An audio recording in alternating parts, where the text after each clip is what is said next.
Everyone, this is the great Robin Linus who invented BitVM. So you may have seen BitVM on maybe a PowerPoint slide or someone's pitch deck or something.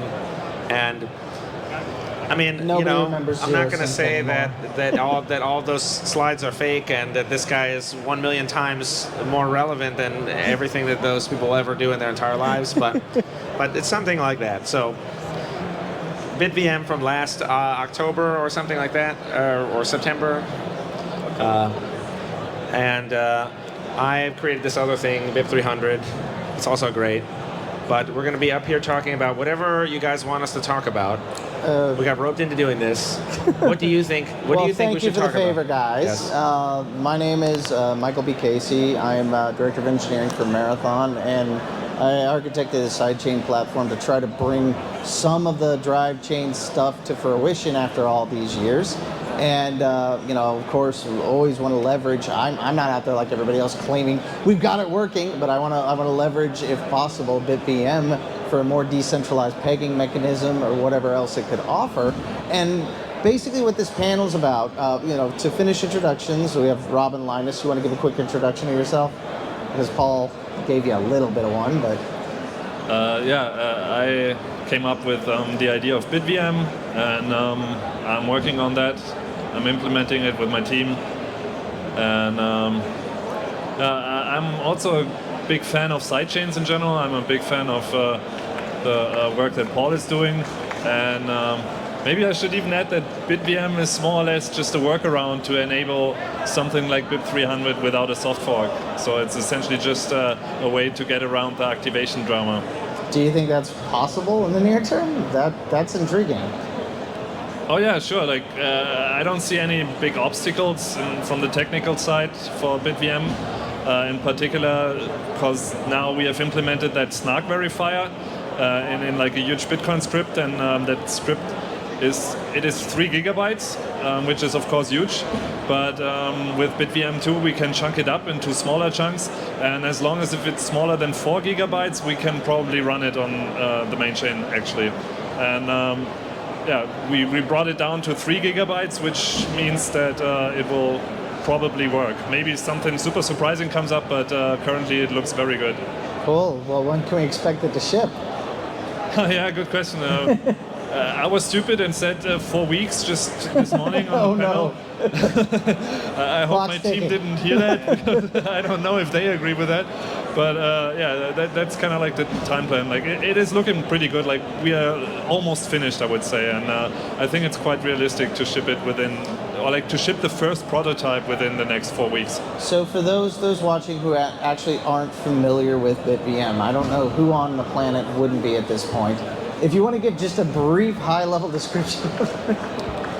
Yeah, that is complicated, but I think like from the most high level, the most important thing that I care about, or like that BitVM cares about, is both throughput and privacy. Those are the most important things, because I think Bitcoin should be used as currency, Bitcoin should be used for payments, and for that it has to be cheap and private. And so we have to scale it and we have to make it private. And doing that on the main layer is complicated, in particular the privacy part, because we would have to change a lot about the main layer to make Bitcoin actually really private. And so what BitVM does is that it helps us to build bridges. Essentially, BIP300 is also a bridge. So just it's not a roll-up centric use case for the virtual machine. Just to be clear about that, right? A roll-up is one use case. Like in general, it's about bridges to side systems, whatever those side systems are, like sidechains, roll-ups. ZK coins is another protocol that I'm working on, and essentially so it solves the Bitcoin is dumb problem. Yeah. That is what the bridge solves. Like bridging Bitcoin to other systems, on systems that can be way more expressive and that can do all kinds of things that the main layer cannot do. Well, thank you very much, Ron. So Paul here. Paul has created probably more side chains, at least in theory, than anybody else on the planet. So how many would you say that you have actually? Is it about quantity? Like if I make enough sidechains, then one of them will be activated so far, on Bitcoin. Right? No. You can Yeah. I have made quite a few, and some are clones of altcoins, which I think is clever. So we have a clone of the latest version of Zcash for privacy, and we have a clone of the latest version of Ethereum. And I have designed and built many sidechains, and I think the sidechain is definitely the way that Bitcoin will scale and achieve all of these features that people want their money to have.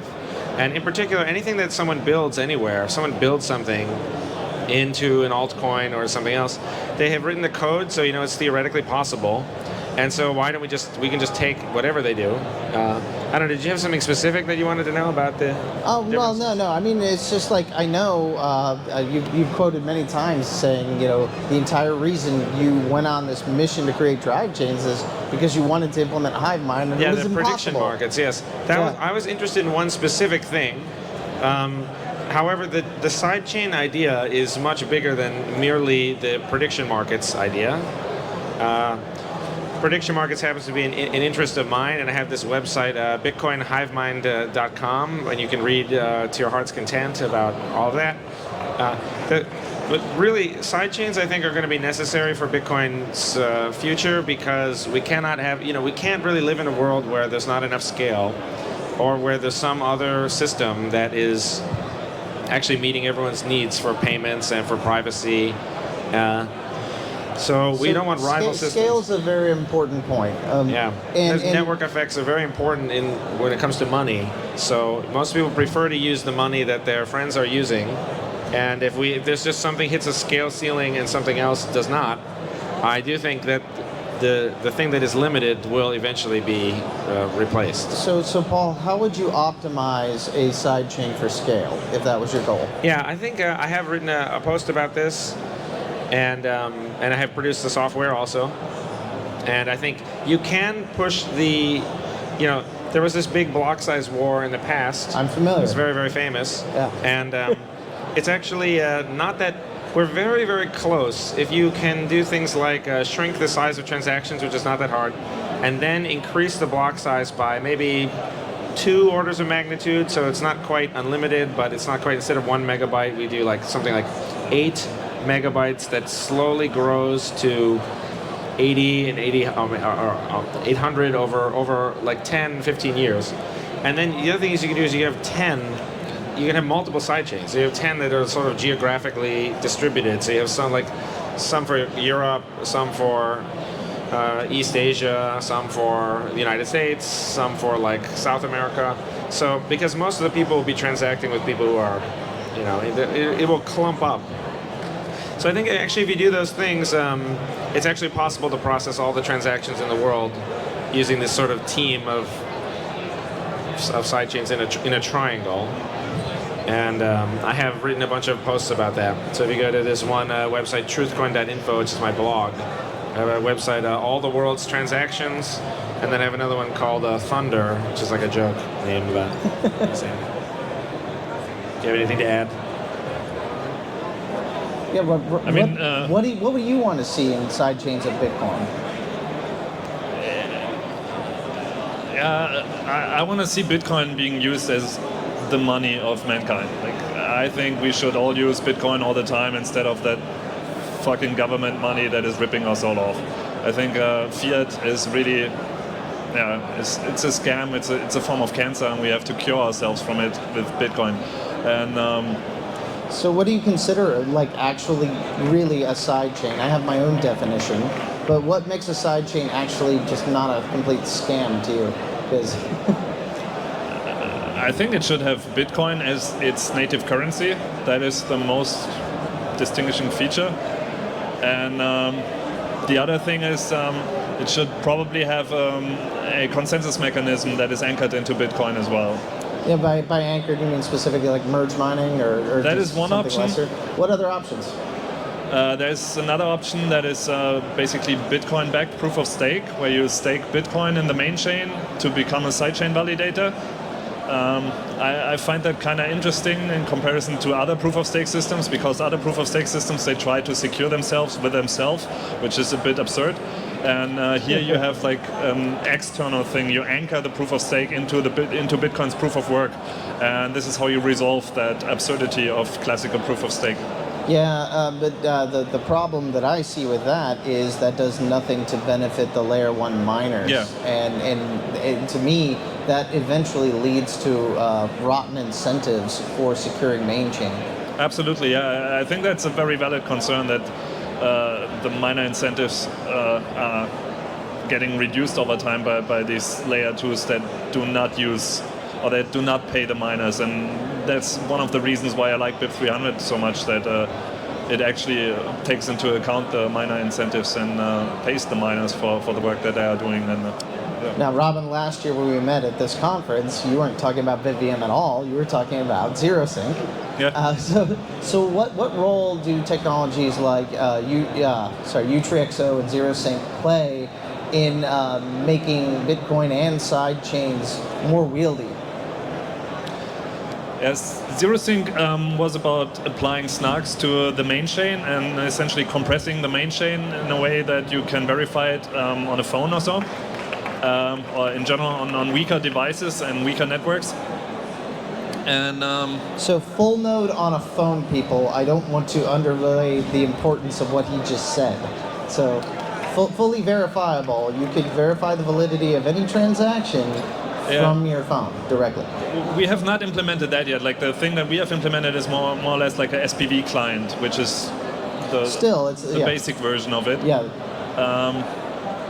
But yeah, proof systems have improved a lot in these 2 years, and if we would start it from scratch now, it would be much easier to implement a full chain state proof now that actually can run a complete full node on any phone.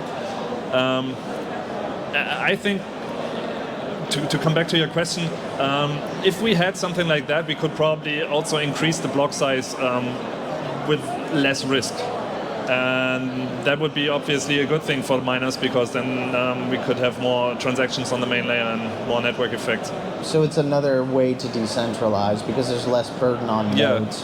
Well, yeah, and the same thing could be done for sidechains too, make them lighter, more wieldy, and then you could spread them across. You got multiple clients running on a single phone. For sidechains, if you don't have BIP 300, it is actually a necessity that you prove the entire sidechain. No, that's true, yeah, okay. Yeah. That makes sense. Otherwise, you cannot actually check what the state of the sidechain is on when you're doing a peg out, when you bridge back to the main layer. Well, for bridging, yes. Yeah. But but you could handle that with also SPV, correct? Sorry? Couldn't you handle that with SPV, assuming? You can, you can handle that with SPV to some degree. If you would just have an SPV proof, you'd create an incentive for miners to mine invalid SPV proofs. Just like a peg out that just didn't happen on the sidechain, but gives the money to you.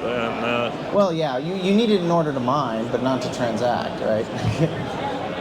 I mean, it depends on what the peg out mechanism is. If there is a dispute, well, I'm talking about for just sidechain transactions on the sidechain, not for peg outs. I mean, the original sidechain paper by Blockstream had that idea, right? Yeah. That you use SPV proofs, and they discarded that idea because of that toxic incentive. Yeah. That a miner would just have to mine like some 5 blocks or so, including one transaction that was just made up out of nowhere that doesn't have any history.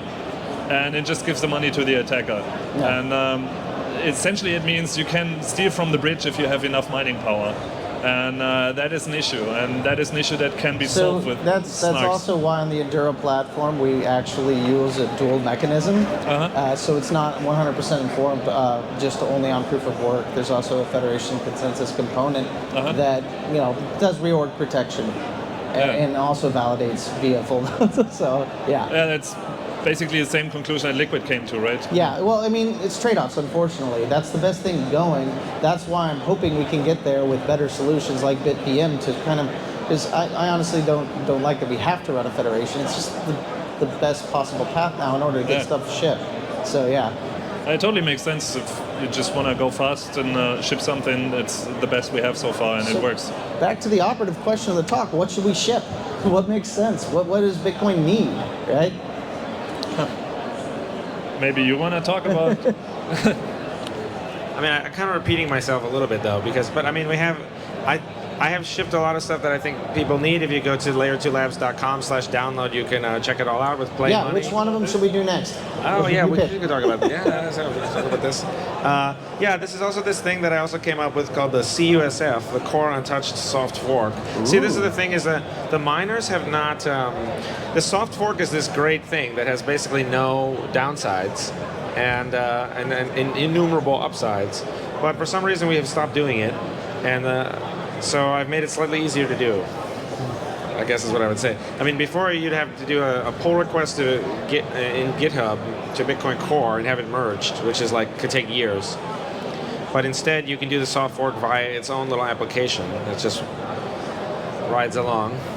So I think that's a good idea. I have shipped that also on this site, bib300qsif.com, CUSF. And then the sidechains that I think we need are these ones that I mentioned earlier in the day about scale, privacy, being able to like mimic other chains that people like, such as Ethereum, assets, names.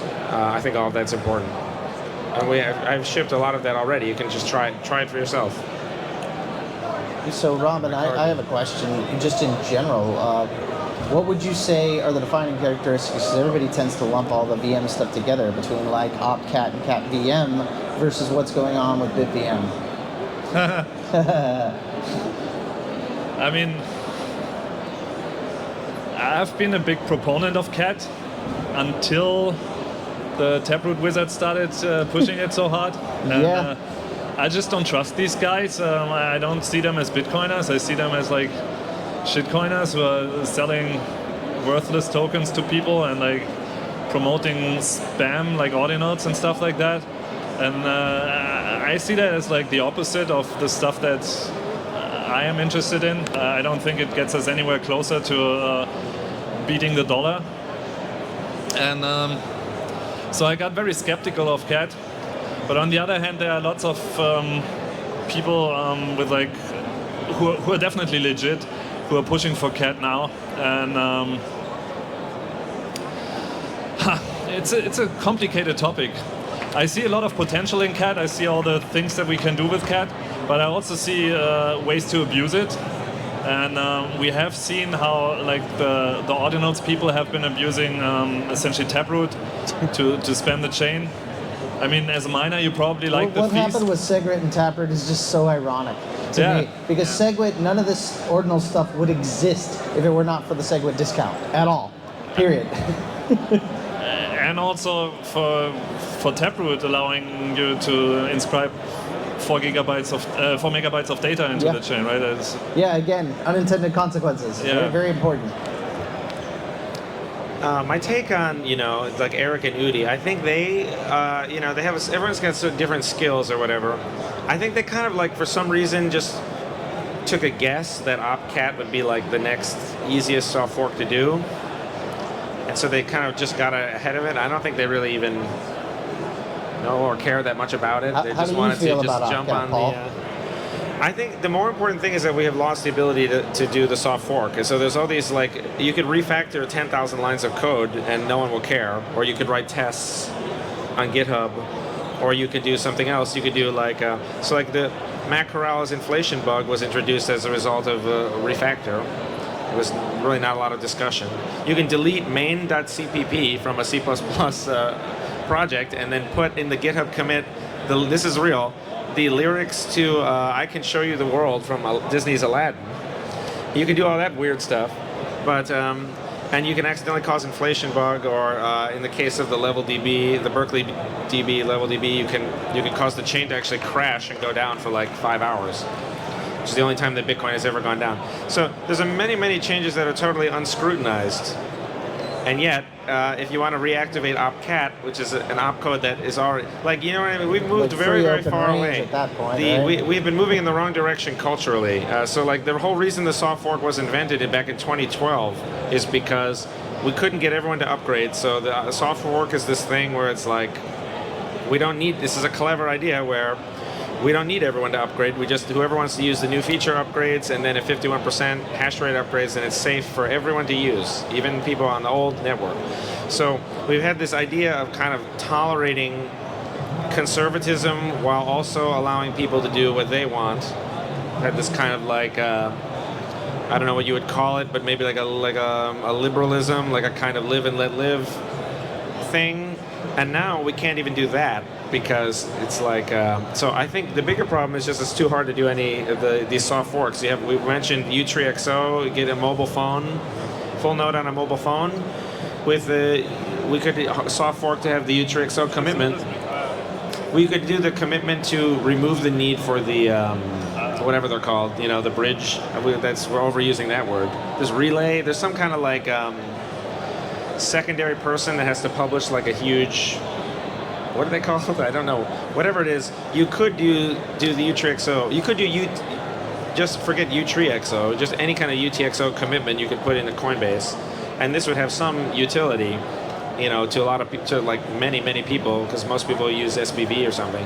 You could say, well, but no one wants to even talk about doing any of that. And then you have what happened with CTV, where Jeremy Rubin not only quit CTV, but he quit Bitcoin until very recently. He came back multiple years. Now he spent multiple years away from Bitcoin. He had to grow a beard. And it happens. And he has shaved the beard, so now he's fully back, I guess. He still has that mustache, though. And APO was created as a Lightning BIP. It checks all the boxes, right? It's a Lightning BIP. It was made by the right people. It was on Signet. I mean, it was on Inquisition or whatever. So I did all these things. It's many years, and they're not pushing it. I think just because no one knows how to do any soft fork, and no one wants to touch the soft fork. So I think that. So you says, what do I think of OpCat? It doesn't matter. The soft fork category is the issue. It's the soft fork product. And that is why the QSIF idea, actually, I think is the good idea. That is COSF. One thing that I'm concerned about is that this general crackdown on crypto from governments, I'm not sure exactly how it is here in the US. I think Elizabeth Warren is trying things. We'll see. But in Europe, it's quite extreme. Like the EU Parliament is going quite crazy on crypto, and seeing these things, I get a bit concerned about adding too much features to Bitcoin script, because one thing that could happen is that at some point governments say that you cannot take your money from exchanges except to addresses which are fully KYC'd. Yeah, that's very scary and dangerous. And if you can impose that restriction at the protocol level, that's very dangerous. And like perpetual KYC on the protocol level would be already almost possible with OpCat, or like a handful it's a definite concern. That could happen. A handful of opcodes that are currently debated would definitely enable essentially perpetual KYC so like on the base CTV, layer. That's not a concern with CTV. You can do that one time, but you couldn't do it recursively, right? Yeah, you need more dynamics. CTV, it would be too static. Yeah. But with OpCat, you could have like trees, Merkle trees of addresses that you are allowed to send to. And then let's say you have checkstick from Stack as well. Then the government could sign roots of Merkle trees of addresses which you are allowed to send to. And OpCat would give you enough covenant introspection to like check which amounts you're sending and everything. There's no risk of anything like this with BitVM, right? Well, BitVM in general cannot enable anything that is not possible already today. And I mean, there are always ways to abuse things, right? Yeah, and I have not spent like, or like in general, the entire community of bad people has not spent a year of trying to do the worst with BitVM possible, right? That just did not happen yet, so we don't know the worst thing that can happen with BitVM, and there's always unintended consequences. There are always unknown unknowns.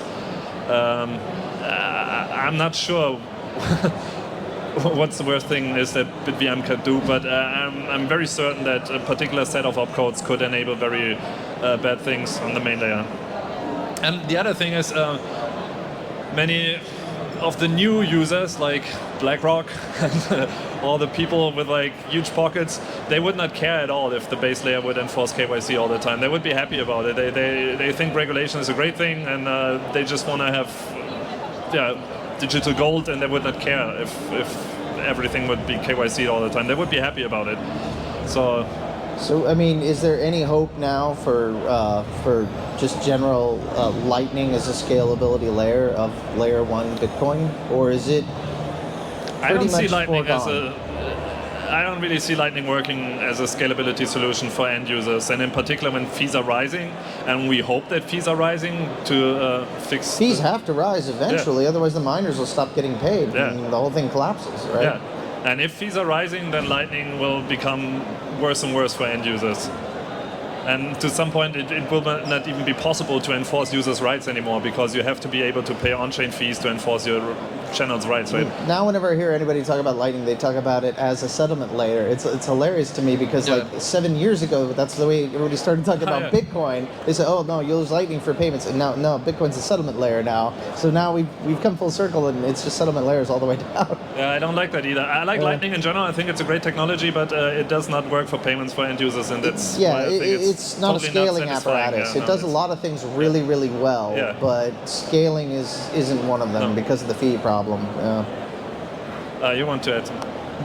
No, I agree completely with all of that. I'm not sure that I would care so much about the. I do actually think I agree that we shouldn't add too much expressivity to L1, because it is possible to make really bizarre But I think that problem would actually solve itself, because it's quite possible to add functionality via soft fork, but it's also very easy for miners to chip away like carving a marble statue or something. It's pretty easy to go back in and just start disabling things, So if something problematic arose, I do think it'd be easier to just delete, you know what I mean? Like what Satoshi did when he removed opcat. Well, that was only a hard fork, I think, as I understand it. It was because that was the same commit that he added the op-nops, and the op-nops are the hard fork. So I think he tore out a bunch of. He just said these are all banned, and then the op-nops are all new, and they always succeed. That's what I remember, right? It's a kind of a minutia thing. Really? What do you mean? What do you mean by that? Well, it was certainly a hard fork because he disabled something that was possible before. So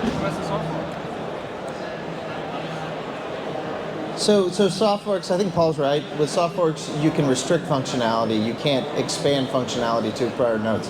So you can soft fork anything out of existence and say you can't do that anymore. Yeah. Valid block if it contains opcat. Yeah, you're right. So it would be interesting to have an old consensus client with opcat, the old version of opcat that's not Taproot, the dangerous one. Yeah, there's a new. There was some details about that. Yeah.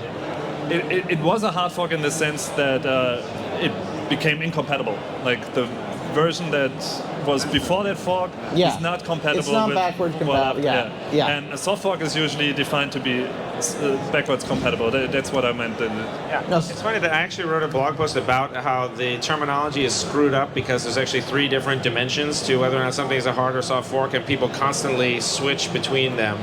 And there's backwards compatibility, and then there's whether or not it resolves itself without the user having to do anything, and then there's something else like whether or not it is restricting the user. But yeah, the terminology is actually terrible. But the point that we were trying to make is that, or that I was trying to make, is that if you add something terrible in, you could probably get rid of it pretty easily. So I wouldn't really be that worried about the unintended consequences of adding the functionality to L1, because there are unintended consequences to just doing nothing. I do think we would probably both agree that we cannot just spend another 10 years doing whatever it is that we've been doing for the last 10 years. I think that is not good enough. So let's talk more about core untouched soft forks. Okay. Do you have a question or anything about Yeah, I can try to give you just play devil's advocate there. Okay, sure. Yeah, please. Okay, so do you want to give miners the power over the network now? Is it now like a miner democracy where it is decided by the people who have the most hash power? Yeah. The flip side of this is, do people actually really believe in proof of work at all, or is it just going to be like some kind of like a communist bureau that decides everything that happens?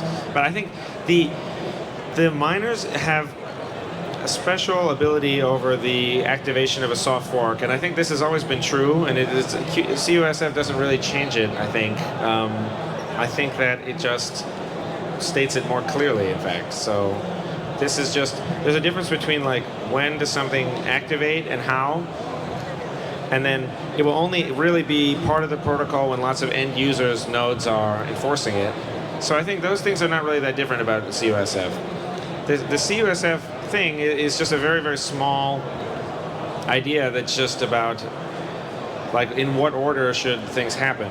And so it is about, right now there's like a pocket veto, and there's just like no one knows how to get the process started, and no one knows who's responsible. It's just safer to do nothing, right? Of course, that's yes. what's viewed as. But I mean, if you do nothing for long enough, then there's a problem. Then eventually you die, right? But in the short run, it's always safer to do nothing, right? So that's, I think, just what the default is. But exactly as you said, in the long run, if you do nothing, you will die. Yeah. So yeah. So I don't know if that the idea of giving more power to miners, it's like the miners are users. So with the soft fork, unless you upgrade to the new software, you cannot use the new feature. That's pretty normal. But if the miners want to collect the transaction fee, they also need to be users of the new feature. So it's just like people adopting software that they like. Like it's not like some kind of, they have no additional power over the protocol that was pre-CUSF, which is 99% of it, So if I understand you correctly, miners just don't get much more power with this CUSF in comparison to I think it's the regular. status quo. It's just a different way of describing. I think it's just a different way of describing the status quo. The miners could always be the ones who, they could be on GitHub releasing the next version of Bitcoin Core and then running it, right? They could do that, but they just don't. But there's nothing fundamental about that, you know what I mean? That's like ad hominem fallacy of the... So actually, I wanted to play devil's advocate, but you didn't mention a very important point that I think you should add. That a strong counter-argument is, should we give the core devs the full power, right? Well, yeah, I mean, that's... I was with the Communist Bureau, I was referring to them, so maybe it's a little too subtle. Yeah. But yeah, it's like someone is deciding, and right now they decide mostly what impresses their really, friends. Though, that goes back to the definition of Bitcoin and continuity, and because like the core devs, even the core devs that exist now, almost none of them are the same core devs that initially put SegWit through. I think there is a very bad incentive, actually. Like there's the miners have a very good incentive to keep the users happy and to generate transaction fee revenue. Yeah. They want the more users, the more growth. These are real users who pay real money. We're going to need transaction fee revenue because the block reward's going to keep going down. It's a very good criterion to say, how can we maximize the amount of money collected? And whereas in Bitcoin Core, I don't know, the incentive is something else. The incentive is like, can you come up with something really complicated that's very impressive, and then you get a grant or whatever, or you get something, And so I think that it is... So that's just like everything else, it all boils down to incentives. Maybe you could also say it takes away unwanted pressure from core devs, because I feel like many core devs don't want to be the rulers of the system, not at all. It's more like they shy away from controversial ideas. Especially nowadays, I think, yeah. Well, that's the impetus on them to not push it for any soft fork, because then there's nothing controversial for them to, have to deal with. It kind of removes politics from core, right? Yes. But I mean, it removes politics. Yeah. As we mentioned before, the story with APO is like, this is one where built by them, built by the insiders, basically, and the Lightning thing, but they don't want to touch activation because they just don't. Well, yeah, I mean, it wasn't built by, maybe some people would be so... well, yeah, I'm just saying it's like it's like from Bitcoin Core universe, from the Bitcoin Dev mailing list, from the Lightning universe, so... But even that one is not. That one, they just coded it, and then it just sits there on a shelf being not activated. So... to your point about, like, they don't want the politics, Yeah, I'm just saying it might be good for them. It might be not like diminishing their role, but like giving them the role that they actually want, right? Well, sooner or later, decisions have to be made about what's going to be done. I mean, it's nice to work on projects for years that have, you know, minorly meaningful, you know, optimizations, but eventually either things are going to stay exactly the same they are now, or they're going to have to change, and there will be. So I think, I don't know, it's just getting to the point where I'm not seeing anybody asking and trying to actually take up these issues in the core level. They just kind of throw up their hands and say, oh, we'll decide when we have consensus. And we never reach consensus because nobody's tackling anything. I don't know. But here's a one thing about CUSF though that I probably the both of us like, but maybe you don't. It does push some of the responsibility onto the mining pools, such as Marathon. So it's like you guys can just decide now, do you run the software or not. So now you don't, it's like you can just say like, there's no consensus or whatever, but now you could just, it's your decision to make, not yours personally, but you know, Marathons maybe. Yeah. Well, there is something Decide to yes be or no. said to have somebody to appeal to, and as we do in the current system, but yeah. So you know to whom your grievance should be addressed. That is an advantage of this, where it's like, you know that the answer is no until 51% pools say yes, so that you at least know where you are. I actually had an idea. I published like a little stupid Medium article like way during the block size war, and I always wanted to see if it would work. Is what if you created a wallet that tracked, you know, actual transactor sentiment as to whether they wanted or something by the amount of transaction they spend. So that way the miners could tell how the people who are paying them fees actually think and feel rather than Twitter. You know? I don't know. As a miner, you could actually measure it, right? Because as a miner, you see how much of these fees you actually get yourself. Because right. Well, otherwise, I mean, it's the metric could be kind of randomly, but yeah. Yeah, but that is the point. Yeah. Because otherwise, the metric could be gamed. Like if another miner that has a lot of hash power would just game the metric by inserting transactions that pay themselves, Oh, of course. then you would never get that, and then you would not get that signal. But money that is paid to you is no lie. Nobody can lie about that. So that is very high signal for... Exactly, because if you're only monitoring things, you know that cannot be gamed. Yeah. Unless people want to pay you money, in which case you don't care if it's gamed or not. They're paying you money. So, yeah. And I think another interesting thing is that it's actually not possible for miners to activate arbitrary soft forks. Let's say a miner let's say the miners wanted to activate a soft fork that increases the block reward or something. Then users would resist that a lot. And so the incentives for miners are aligned to activate soft forks only if users actually support it. They have very low incentive to try to push a soft fork against the user's will. And I feel like in that regard, the incentives are quite well aligned with CUSF. So, thank you guys. It's been a wonderful panel, but I think we should try to take some questions from the audience if possible. Oh yeah, sure. Yeah, ask any questions. Don't be shy. Ask a question. You know, if you want.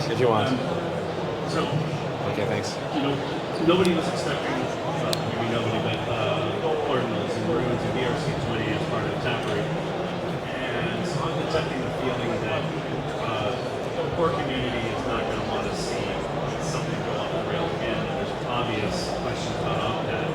Couldn't we see like 2 to 3 years of ossification here before any new BIP really got approved? I actually think that ordinals is a negative consequence of ossification. So it's actually, if we had normal progression in development and also normal developer community that actually cared about what the end users who pay a fee, those are the real customers.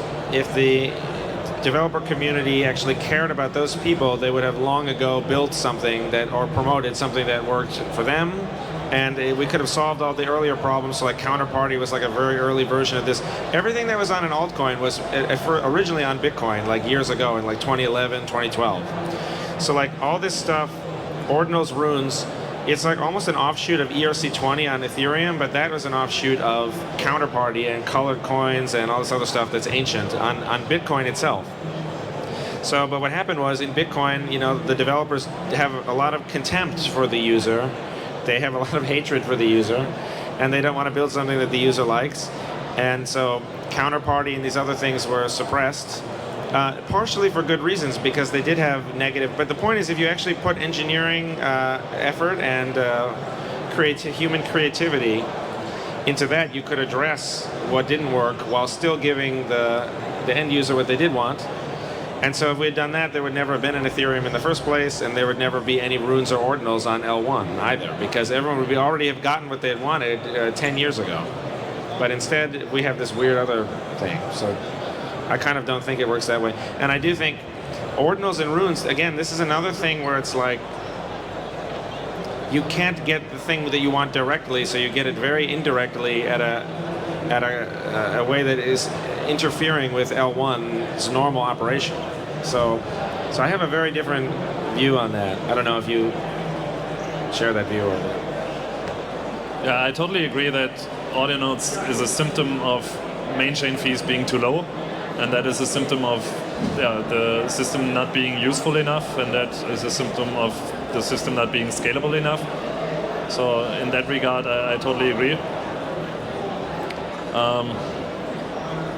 Yeah, I think it's a distraction. Like it kind of distracts the Bitcoin community from the actual core goal that we should have, which is establishing Bitcoin as a currency worldwide. But yeah, maybe in hindsight it was a good thing to shift the overtone window, to change the discussion in different directions and make people think about other things. And yeah, I agree that it is. The whole topic kind of is a distraction, but the one good thing that came out of it was that there was so much ossification, and then ordinals and rooms were like someone doing something new and something fun, and people actually liked that. So weirdly, I don't know. Yeah. Anyway, feel free to ask anything else. Yeah, let's get ask a question, everyone. Some critics Yes. cause deep reworks if the miners No. steal the sidechain and then the UASF merges to prevent that. Is that a deep works? Yeah, that's just like incorrect and kind of it's kind of like a weird thing that people think about that. But what would actually happen? The timeline of events is like miners preemptively declare that they will destroy the BIP300 sidechain, and then users preemptively declare that they will not allow that transaction in the block in the future. So nothing has happened for many months. Like 3 months later, there will be the moment of truth when the transaction tries to make it into the block. At this point, anyone who is already a user of BIP300, who has voluntarily decided to UASF the transaction, this is already like a much smaller percentage than everyone who is just ignoring it completely and going about their lives. Nothing will happen to them. But these people, if they were using BIP300 sidechain and they tried to do the UASF and the miners tried to destroy the chain, and the miners are successful in attracting 51% hash rate to their cause, and they're not deterred at all by the fact that they will lose the entire stream of transaction fee revenues and blah, blah, blah, and no one stops them.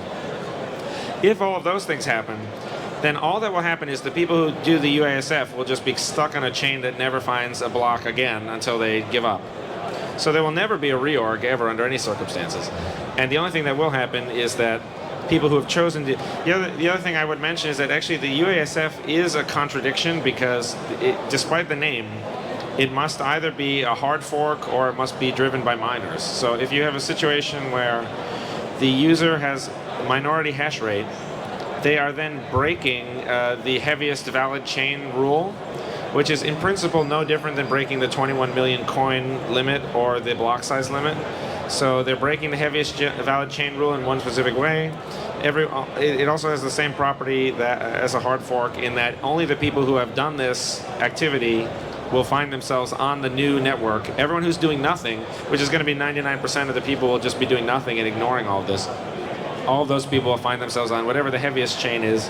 So there will never really be a reorg, and if there is, it's just because people have decided that they want to reorg for some reason. You know what I mean? Like they could always just decide, I don't like this block has the hex spells out a certain thing, and now we want to reorg or something. It's not really. The other thing though is that risk of reorg is always a part of Bitcoin anyway, so it's there's no such thing as like being free of the risk of a reorg. So even in that case, it's not because of BIP 300 or whatever. To Steeman, his argument, just to spice up the discussion a bit, it is definitely true that BIP 300 would change the miners' incentives in a sense that if 51% of the miners, 60%, how much is it? 75. If 75% of the miners would collude and decide to rob a sidechain, they could just do that. They could just vote to process an invalid pagout that gives the money to them, stealing all the money from the sidechain users, and that is true. But that would not change the layer 1 incentives, right? Right, exactly. So that is true that the sidechain can fail that way, but I see that as actually sort of a good thing in a way. The whole theory behind drive chain is that the fees, the transaction fees from the sidechain will be more than enough to offset whatever can be stolen. And the reason why this is likely is because, first of all, no one will use a sidechain that doesn't have that proper. It's like kind of like if you open a restaurant. Like, will the restaurant make enough money so that you don't rip out the copper wires and the piping or something like that? Start a restaurant, and not every restaurant is going to succeed, and that's actually a good thing. That is how we make sure that the list of sidechains is only the good ones.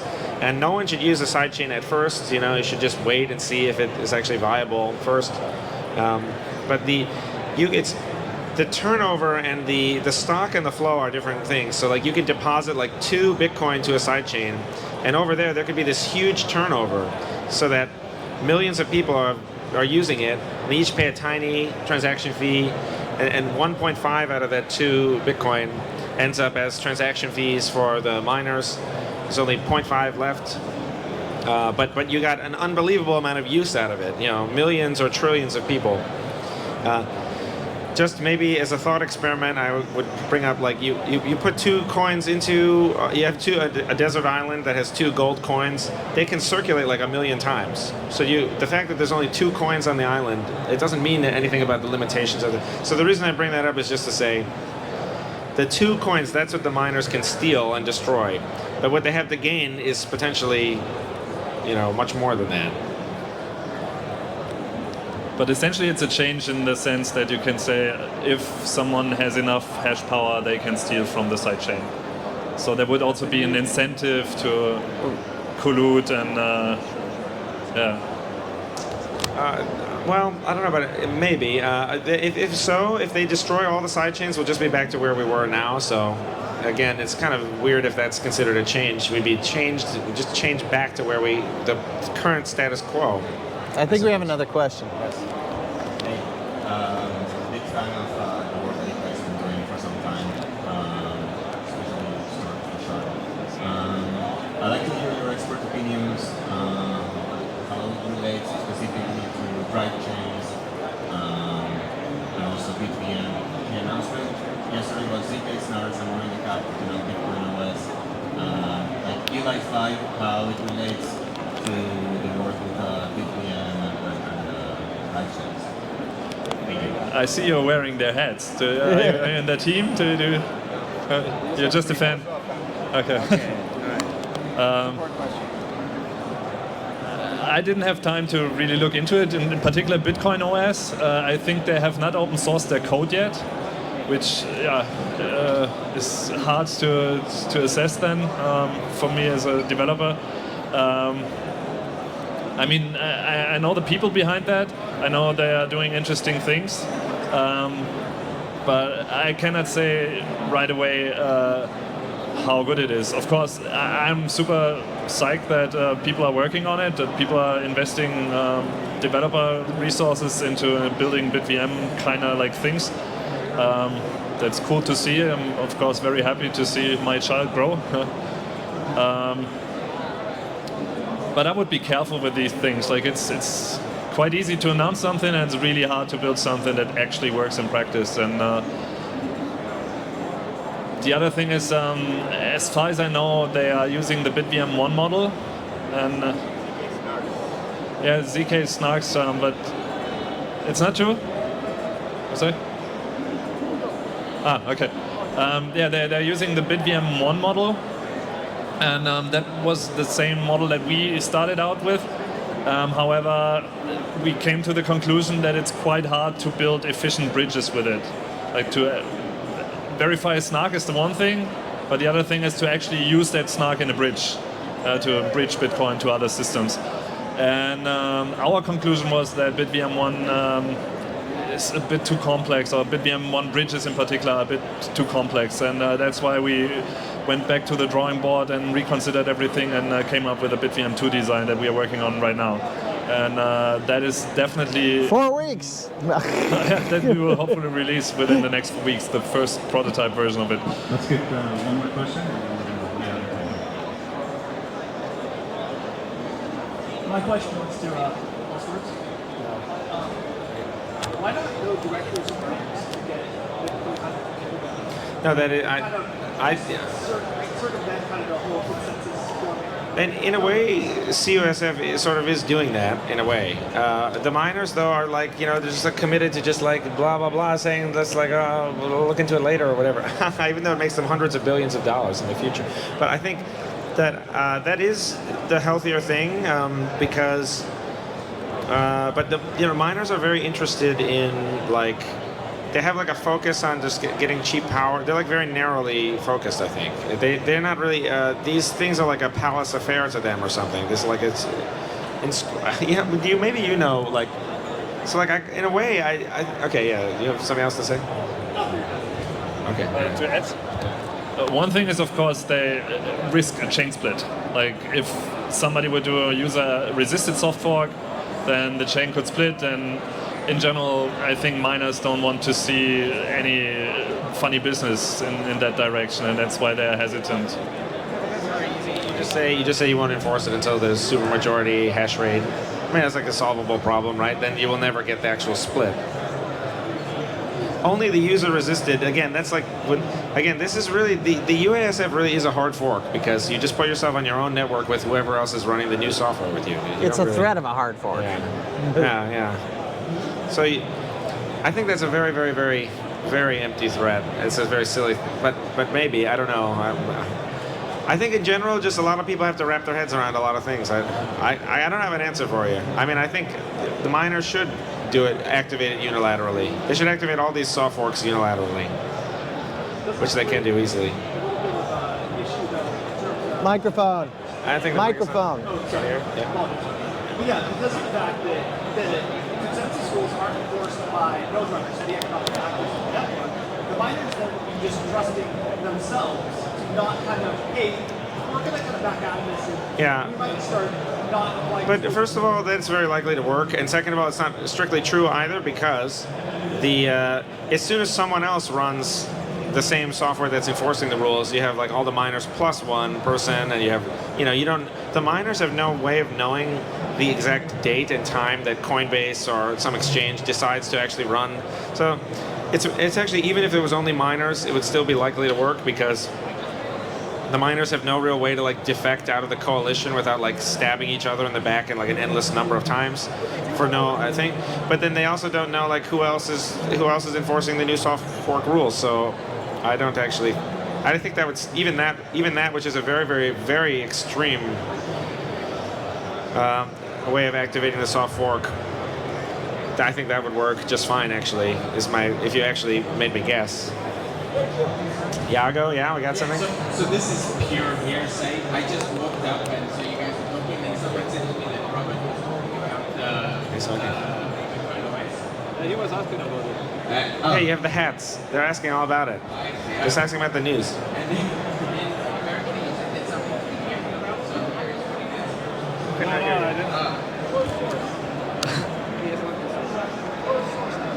Yes, that's true. It is currently. Your feedback. I'm not saying to be careful about any BitVM things. Like I think I said explicitly that I'm happy to see people building BitVM-like things. I just said I'm careful about announcements when I don't see the code. That's. Good. So actually, I've been trying to. Okay, cool. We've been trying to organize. You have to put in. So we have a tech talk on the open source stage tomorrow to provide, but we also want to provide a brief dive into the code. We were thinking about doing it at the Layer 2 roast tomorrow night. Ah, yeah, that's cool. Yeah. And if that doesn't work out, we'll do a Zoom call or something. I know the other announcement from Rootstock. The other announcement from Rootstock. Also, full disclaimer: I like the guys from Rootstock as well. I think they're doing interesting things. They have committed interesting contributions to our code base as well. But unfortunately, I didn't have time to follow the announcement because I was traveling. But what I saw was that they said they are ready, and then there were a couple of questions, and then they said, yeah, they're ready except for these two things and some minor other things. And yeah, I don't know. Like I see the marketing point of things, but on the other hand, I think. Having things that are useful to people in practice, that is what we should be about, and whoever does that first should have like the glory and the honor. Awesome. Let's give a round of applause for Mike Casey, Paul Schwartz, and Robin Linus.